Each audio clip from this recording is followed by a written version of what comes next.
to be voted on in the House.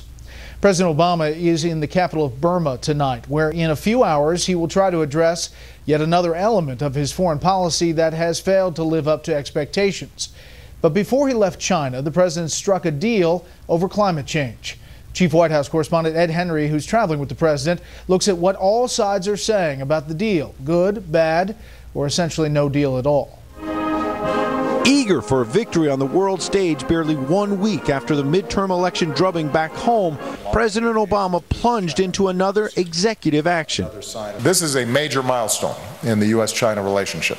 This time cutting a deal with Chinese President Xi Jinping on climate change that, like many aspects of this state visit to Beijing, may or may not wind up being quite as good as it first appears.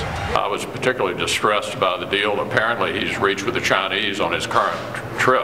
The president did get China, the world's largest polluter, to agree for the first time to caps on carbon emissions, though the deadline is basically in 2030, and it's an open question whether the Chinese will actually follow up. Meanwhile, the president promised the U.S. will emit 26 to 28% less carbon in 2025 than it did in 2005, though that goal, which has to be met nearly a decade after the president's left office, will also hit a dose of reality from the incoming Republican Congress. The presumptive Senate Majority Leader Mitch McConnell quickly declared this deal will expand what he calls the president's war on coal. The vastly different assessment of the climate deal is symbolic of the broader contradictions during this visit.